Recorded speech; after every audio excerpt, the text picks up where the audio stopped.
This is number 17 Jalan Batai in central Singapore. This single-storey property was, for many years, owned by two sisters, Pearl and Ruby Tan. According to their neighbours, who have come and gone over the decades, they were a reclusive pair who didn't seek companionship, didn't socialise, and at least in the last 20 years, were not seen at all. The story of Pearl and Ruby Tan is one shrouded in mystery, as no one apart from distant family members seems to know much about them at all. What is known is that during the 1940s they lived with their family at No. 1 Walton Road, Mountbatten, to the southeast of the country. Their father was a wealthy man, at least at one stage, but when Singapore was occupied by Japan in World War II, according to a cousin of the sisters, things began to go wrong for the family, and they eventually moved away from Mountbatten. What happened immediately after this is unclear, but sometime during the late 1950s, the sisters moved to the Jalan Batai cul-de-sac, just off of Upper Thomson Road in central Singapore. They lived there with their mother, a widow by now, who was bedridden for many years before she died in 1970. Neighbours at the time, some who still live there to this day, remember the funeral taking place at the then well-kept home. The sisters were known to be well-spoken, but because they were of Peranakan origin, meaning they descended from Chinese settlers, they spoke the indigenous Malay language, a language their neighbours were unfamiliar with. For the sisters, this was just the beginning of what would become a solitary existence. One of their neighbours, a Mr. Kunji Rahman, who had lived on the road for the last 50 years, said in 2015 that he hardly knew the two women despite having lived on the street for most of his life. Another man, named Freddie Neo, who lived next door to Pearl and Ruby from 1958 until 1979, recalls that the curtains were always closed and the house shrouded in darkness even then, and remembers hearing Pearl play the piano late at night. It was always Beethoven's Für Elisa. Mr. Neo also said that he had the odd conversation with Ruby, the younger of the sisters, before Pearl would intervene and tell her not to speak to outsiders. Other neighbours had similar memories. They all knew who they were, but they seldom saw them emerge from the house, and barely spoke, apart from the odd friendly hello. And this is how it would remain. In 1991, the already curious case of the elusive sisters took a strange turn. According to reports, they attended the wedding of a relative that year.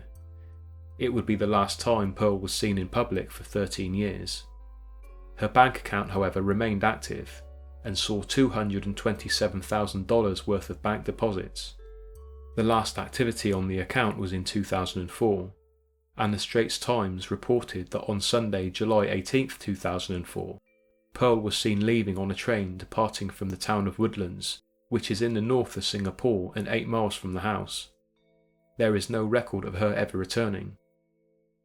Sister Ruby had suffered with schizophrenia, and in 1991 she began treatment under the country's Institute of Mental Health.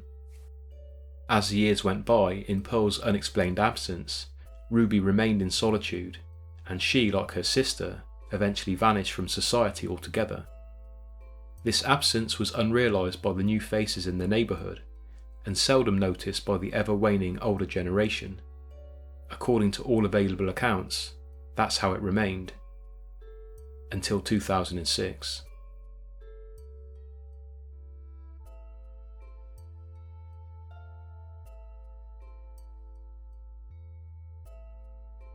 This is when neighbours expressed their concern to local authorities about a possible breeding ground of mosquitoes at the now entirely neglected Tan residence.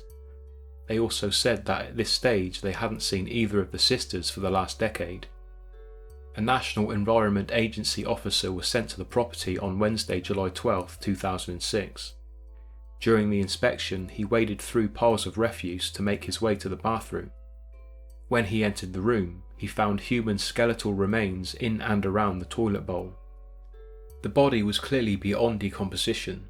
There was no indication to the identity of the corpse at the scene, and the cause of death was impossible to define. Finding out through DNA testing, according to reports, was unsuccessful as the remains were too old, but it was assumed they had belonged to one of the sisters. For now, it was unclear which one, but a pathologist concluded that it was an old woman. Ruby and Pearl Tan would have been 68 and 81 respectively in 2006, so being the oldest, it was decided that the remains most likely belonged to Pearl Tan. There were fillings found in the teeth, so whoever it was had seen a dentist. Over 1,000 dentists were sent an image of the teeth, but only a handful responded, saying that they were unable to find a match amongst their records. The opinion that the remains belonged to Pearl poses another question though, as she was said to have left the area in 2004, with no record of her ever returning. This doesn't necessarily mean she didn't return, of course, but it raises the possibility that it could have been someone else altogether. Obviously shocked by the find, the environmental health worker didn't remain in the building long enough to search any of the other rooms. Amazingly, even after the body was removed by the coroner, the other rooms in the house remained undisturbed. It was declared uninhabitable, and another 9 years would pass before anyone stepped foot in there again.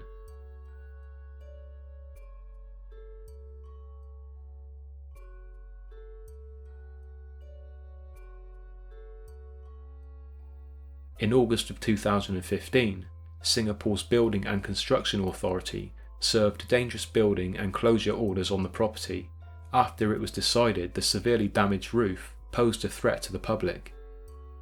Inland Revenue records showed that the house was in Pearl Tan's name, but after failing to track her down, the Construction Authority took it upon themselves to erect a temporary roof deck. This also involved the removal of a considerable amount of rubble which had fallen into one of the guest rooms. On Wednesday, September 9, 2015, while clearing the room, workmen discovered the remains of a second human skeleton amongst the rubble. This time, all that was found was a skull and a few bones. But coroner Marvin Bay stated in 2016 that the remains of the second woman was closer to the chronological age of the younger sister Ruby. The coroner estimated the age of the second woman to be between 60 and 70 years of age. Even though the identity of the dead remained unclear, in June of 2015, the Singaporean High Court declared that both Tan sisters were to be presumed dead, and as there were no wills and no immediate family to claim the house, it would become property of the Public Trustee's Office. Distant relatives did come forward to stake their claim on the property, but after meeting with the unnamed claimants, the Public Trustee's Office made the following statement. The claimants were unable to show evidence that they had stayed in any contact with the sisters, nor any evidence that they had provided for the sisters or took care of them before they died. One relative, a cousin of the sisters, was 90-year-old Eunice Tan. Although not the claimant herself, she believed that other family members did deserve a share of the property. She admits herself that she had lost contact with Pearl and Ruby back in the 1980s. Regardless of the claims, the house remained property of the state, and 3 years later, in February of 2018, real estate company Knight Frank were appointed to put it to auction. Superstitions about buying a property where 2 long-dead corpses had recently been discovered failed to deter potential buyers, and on Tuesday, February 27th, in a frenzied 12-minute auction held at the Amara Hotel in southern Singapore, a house was purchased by a property developer named Mr. Go for the sum of 2.2 million Singapore dollars. The mystery of the Tan sisters' deaths may never be solved, but assuming the skeletal remains were those of Pearl and Ruby Tan, one thing is clear. They led an isolated existence, so much so that when they died, the world failed to notice.